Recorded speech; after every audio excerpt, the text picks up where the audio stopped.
Here's a question worth sitting with. Who do you reckon ends up wealthier? Someone earning $80,000 a year or someone earning $180,000 a year? Feels like an easy answer, right? More than double the income, obviously more than double the wealth.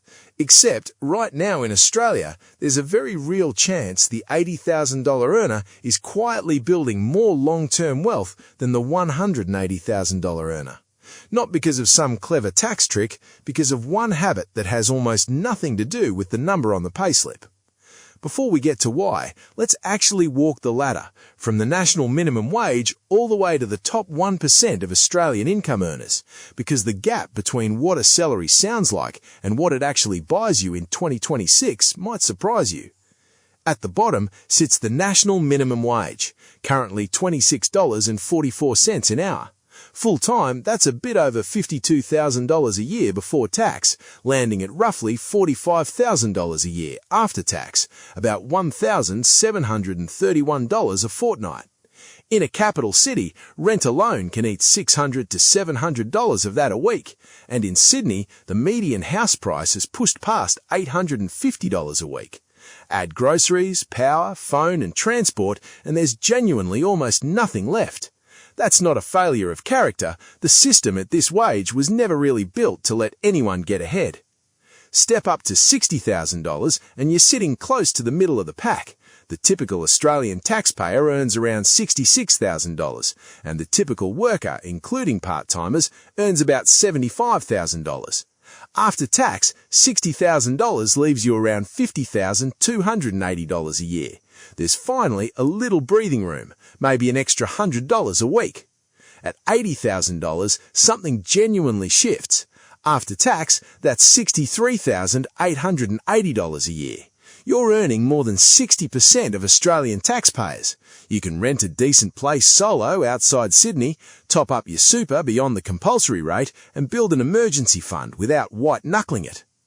At $100,000, the old six-figure milestone, you're in the top 30% of individual taxpayers, taking home roughly $77,480. But in Sydney, where the median house price sits around $1,730,000, even after this year's price falls, home ownership without family help is still a genuine struggle. Six figures used to mean you'd made it. Now it's more of a comfortable survival salary in the big cities. At $133,000, you're in the top 17%, taking home close to $99,900. And at $180,000, the top 8% take-home lands around $128,730, with an effective tax rate creeping toward 28.5%. Past that, at $250,000, take-home drops to roughly $166,600, with close to half of every extra dollar earned going to tax. And right at the very top, the top 1% now starts at $419,000, leaving around $256,000 after tax. That's the ladder. Now let's zoom into two people standing on very different rungs of it and find out why the higher rung doesn't automatically win. Meet Mia and Jake. Both 34, both living in the same city. Mia earns $80,000 a year. Jake earns $180,000 a year, more than double what Mia takes home. On paper, this comparison shouldn't even be close. Jake earns 2 and a bit times what Mia does. But over the next 15 years, one habit is going to matter more than that entire income gap. Mia takes home about $63,880 a year, and she does something deliberately unglamorous. She keeps her actual spending at roughly what a $60,000 earner spends, and invests the difference. That gap comes to around $15,000 a year, going straight into a low-cost index fund every single year without fail. She's not living miserably. She still goes out, still takes a holiday most years. She just hasn't let her lifestyle quietly climb every time her pay has. $15,000 a year invested consistently, compounding at a reasonable long-term market return, grows into something genuinely serious. Over 15 years, that habit alone builds a portfolio worth well over $400,000. Not from a windfall, not from a lucky stock pick, just from protecting the gap between what she earns and what she spends year after year. Jake, meanwhile, takes home about $128,730 a year, more than double Mia's take-home pay. And by most measures, he's doing well. Bigger mortgage, nicer suburb, 2 kids in private school. Except that's exactly the problem. A big mortgage in a major city, 2 car loans and private school fees, and suddenly $180,000 feels tight. Genuinely tight. Jake isn't reckless. He's not out here buying things he can't afford in an obvious way. He's just let every single pay rise over the last decade get absorbed instantly into a slightly bigger commitment. Bigger house, then a second car, then the school fees, then the renovation. At the end of most months, there's nothing left over. No index fund, no consistent investing, just enough to cover what's due and start again. Jake would tell you honestly that despite earning more than double what Mia does, he doesn't feel like he's getting ahead at all, because he isn't. Let's jump forward 15 years. Mia and Jake are both 49.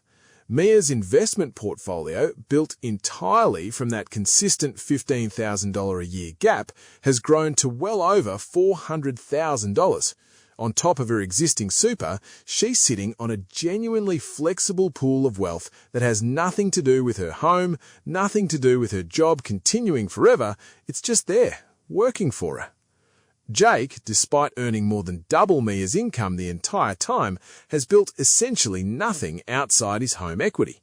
His mortgage has slowly come down, and his house has likely grown in value the way property tends to over 15 years, but he has no separate investment portfolio, no real financial buffer beyond the house itself, and if his income ever dropped, a redundancy, an illness, and industry downturn, there's very little sitting outside the family home to fall back on. This isn't to say Jake made terrible choices. A bigger home, good schools for his kids, these are genuinely reasonable things to want. But the income gap between him and Mia, which looked enormous at 34, has produced a wealth gap running in the completely opposite direction 15 years later. This pattern shows up at almost every level of the income ladder, just wearing a different outfit each time. At $80,000, the danger is financing a new car and eating out 4 nights a week the moment the pay rise lands. At $133,000, it's comparison, suddenly feeling behind because your mates are earning $200,000, even though you're out-earning the vast majority of the country. At $180,000 and beyond, it's exactly what happened to Jake. Big, reasonable-sounding commitments that quietly consume every extra dollar the moment it arrives. The people who genuinely build wealth at any of these levels aren't always the ones who chase the next pay rise. They're the ones who keep their spending a rung or 2 below their actual income on purpose and consistently invest the difference. So here's the honest takeaway. Your pay level absolutely matters. Nobody's pretending $52,000 a year and $419,000 a year offer the same starting line.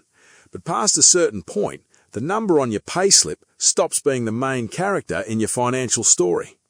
Someone earning $80,000 with real discipline will outbuild someone earning $250,000 who spends every cent.